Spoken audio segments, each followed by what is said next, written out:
You know that one scene in Resident Evil 7? That's the vibe I'm trying to explore in my new horror cooking game. In this game, you are a chef tasked with feeding a very picky monster, and if you fail to satisfy his cravings, well, you're next on the menu, buddy.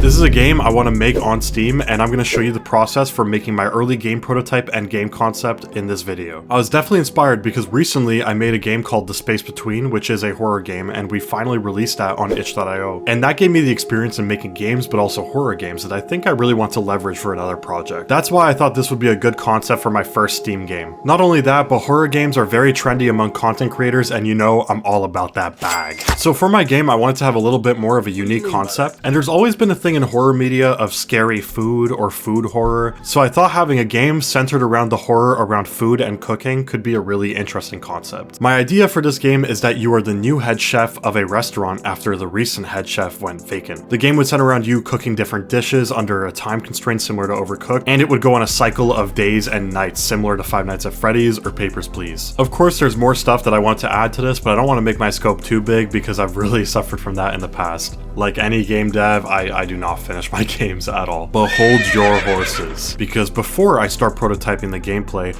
I really wanted to go in on what the visual style would look like for this game. One of the key components of a good horror game is having a unique and scary visual style. That's like half the battle. So I figured nailing some kind of art style off the bat would give me more motivation to make this game and get a better idea for you guys on what this game will actually look like. In my other game, The Space Between, we were experimenting more with that retro PSX style. This is because 1, we think it's cool, 2, it's pretty trendy right now, a lot of indie horror games are doing it, and 3, it's easier to make a scary looking game without having super high production, high fidelity stuff. It's just me, I don't have studio, I don't have money, I really don't have money right now. So being able to leverage these low poly art styles I think could be in the benefit of production of this game. So for the art style, I'm thinking of doing that exact same style, although the game will be a different style. Our other game, The Space Between, was a lot more sci-fi orientated. This one will also be kind of sci-fi, but a lot different. I'm thinking industrial, metal, nails, rust, stuff like that. So I was going with a retro filter on the game, which is basically how this works is that it will render the game at a lower resolution and then stretch it across the canvas to give it a pixelated look, using low resolution textures in the environment to make it look more like these older games. But I wanted to add a little bit of spice, if you will, to this. So I went on YouTube and I found a tutorial which basically makes the exact same retro filter, but also adds on a dithering and quantization map on top of that. Do I know what that stuff means? Hell no, but it looks sick. As you can see in the prototype, this gives a very distinct and striking effect to the game. This is something I might play with in the future, as I'm not sure if this is way too much. I might make it more subtle in the future, but for now I'm just going to leave it how it is. I also modified the skybox in Unity to be a different color, and I added fog, which is a staple of old retro style games.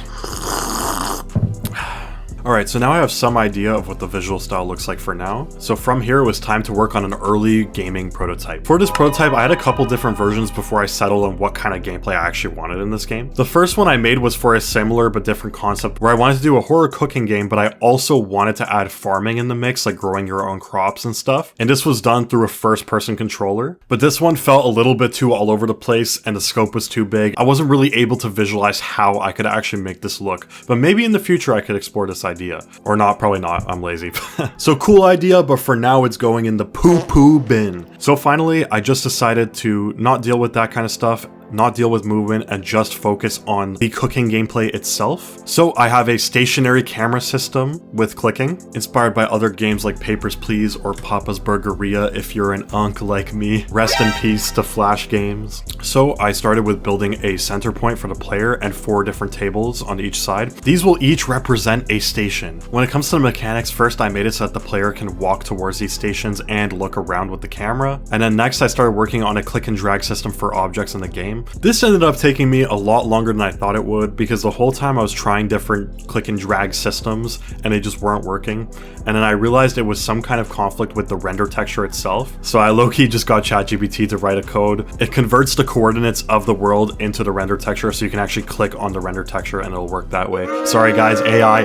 I know, throw tomatoes at me, I dare you. To further emphasize the visual style of the game as well as knowing which objects are actually interactable, I added an outline shader shader to different objects. I don't know if I'm going to keep this in the final game, but it adds this a little bit of a cell shaded look. It's time to make some burgers. So I did what any normal person does. I looked up raw meat texture online, got this beautiful texture, scaled it down and put it onto a cylinder in Unity, and now we have burgers in the game. But where are the patties going to come from exactly? Well, I just made a random tube that you can press a button and now the patties can come out infinitely. I think it's pretty cool. But we have to be able to cook these burgers. So I made a grill object in Unity, and the way it works is that it has a collider, and then when patties come in contact with it, it starts cooking. It'll cook for like 10 seconds before it becomes cooked, but if you leave it too long, it's gonna burn, so watch out. I made this grill out of box modeling in Unity because I will do whatever it takes to avoid 3D modeling.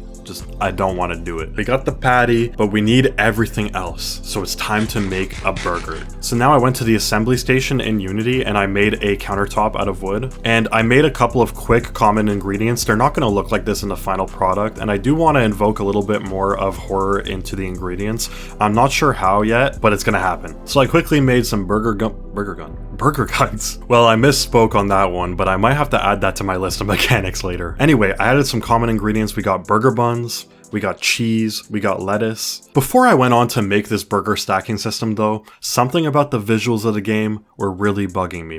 No matter what I did, everything just looked super bright and weird, and it felt like all the outside lighting was coming indoors to the kitchen. So I redid the walls of the kitchen and made sure they were fully closed off so that no light could creep in. And I went into some of the Unity lighting settings. The main things that I did was I changed the lighting to be for solid color instead of skybox, and I made it black. So this made everything super dark, which is exactly what I wanted. And then I added some more spotlight light sources into the kitchen so that you can see better. I'm very happy with how this is looking for now. Finally, I got on to making a burger stacking system. Each ingredient has different colliders on each side so that when the ingredients touch each other, they'll make a new game object, which will be the burger. And then from here, you can add ingredients and they'll use the hitboxes to basically stack on top of each other. There might be a better way to do this in the future, but this is the solution I have now and it's working. So that's it for now for my basic prototype. I do have a lot more on the way, but that's going to be for the next video. And I'm going to be looking to make a cohesive gameplay loop so that people can test it. So if you want to test this game and check it out, well, you got to hit the subscribe button. Either you become a playtester or I eat all of your croissants. So watch out, buddy.